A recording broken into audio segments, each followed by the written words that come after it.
Sebelum menonton video ini, jangan lupa tekan tombol like, subscribe, komen, dan juga share ya. Terima kasih. Hadirin sekalian, mari kita menengok sejenak lembaran sejarah bangsa kita. Di episode kali ini sekilas menguak kisah seorang pahlawan besar yang namanya terukir emas dalam ingatan kolektif, Pangeran Diponegoro. Lebih dari sekadar pejuang, beliau adalah simbol perlawanan, kebijaksanaan, dan integritas seorang bangsawan Jawa yang memilih berdiri tegak melawan penindasan. Profil: sang pangeran yang bersahaja. Lahir pada 11 November 1785 di Yogyakarta. Nama asli beliau adalah Raden Mas Mustahar. Beliau adalah putra sulung dari Sultan Hamengkubuwono III, Raja ketiga Kesultanan Yogyakarta. Namun, berbeda dengan gambaran umum seorang pangeran, Diponegoro sejak muda sudah menunjukkan karakter yang unik.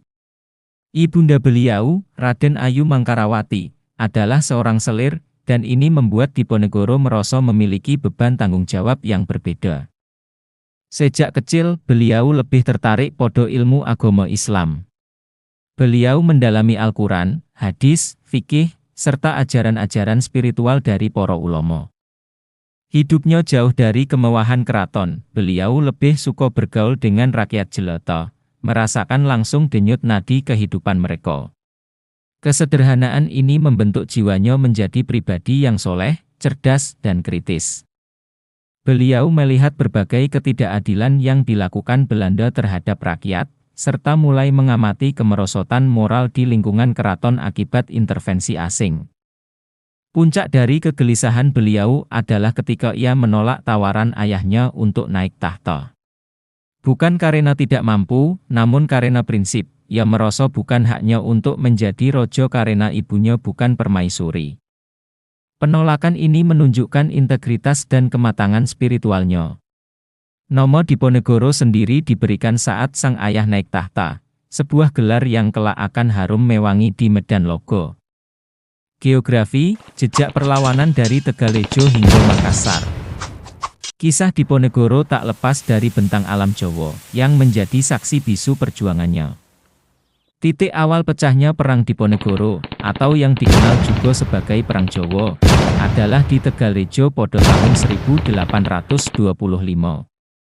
Belanda secara arogan memasang patok-patok untuk pembangunan jalan di atas tanah milik Diponegoro tanpa izin. Ini bukan sekadar masalah tanah, ini adalah penghinaan terhadap martabat dan kedaulatan. Peristiwa inilah yang menyulut api perlawanan, mengubah seorang pangeran yang pendiam menjadi komandan perang yang disegani. Setelah Belanda menyerang Tegalejo, Diponegoro dan pasukannya mundur ke Gua Selarong. Gua ini terletak di perbukitan yang terjal, menjadikannya markas strategis untuk melancarkan taktik perang gerilya. Dari sinilah, dengan semangat jihad, Pangeran Diponegoro mengobarkan perang suci melawan penjajah. Pasukan Belanda, yang terbiasa dengan perang terbuka, dibuat kelap kabut menghadapi taktik gerilya yang lincah dan sulit diprediksi. Selarong menjadi simbol awal perlawanan rakyat. Medan pertempuran meluas ke hampir seluruh pulau Jawa, dari Kulon Progo hingga Bagelen, mencakup wilayah-wilayah strategis yang menjadi jalur logistik dan pergerakan pasukan. Selama 5 tahun, dari tahun 1825 hingga tahun 1830, Perang Diponegoro adalah salah satu konflik paling berdarah dalam sejarah kolonialisme Belanda di Indonesia. Ratusan ribu nyawa melayang, baik dari pihak pribumi maupun Belanda. Perang ini menguras habis kas keuangan Belanda dan memaksa mereka mengerahkan kekuatan militer besar-besaran. Namun, sejarah terkadang pahit. Pada 28 Maret 1830, di Magelang, Pangeran Diponegoro ditangkap melalui sebuah tipu daya. Belanda mengundangnya untuk berunding, namun ternyata itu adalah jebakan. Penangkapan ini menjadi pukulan telak bagi perlawanan, dan menandai berakhirnya Perang Jawa. Setelah penangkapan itu, beliau diasingkan. Pertama, beliau dibawa ke Batavia, Jakarta, kemudian diasingkan lebih jauh lagi ke Benteng Amsterdam di Manado pada tahun 1830.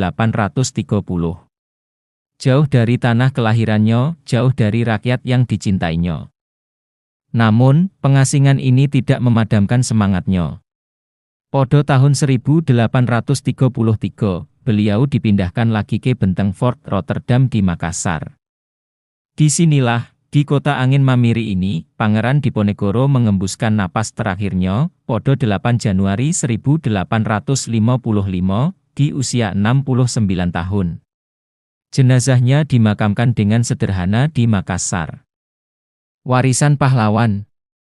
Meski jasadnya terkubur jauh dari Jawa, semangat dan warisan Pangeran Diponegoro tetap hidup.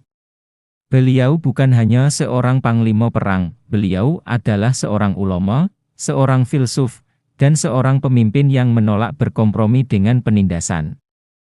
Perang yang ia pimpin bukan hanya tentang wilayah, melainkan tentang martabat, keadilan, dan kedaulatan bangsa. Kisah Pangeran Diponegoro mengingatkan kita akan pentingnya integritas, keberanian untuk melawan ketidakadilan, dan cinta tanah air yang tak pernah padam.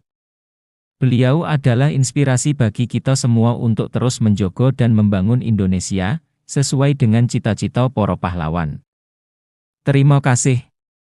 Wassalamualaikum warahmatullahi wabarakatuh.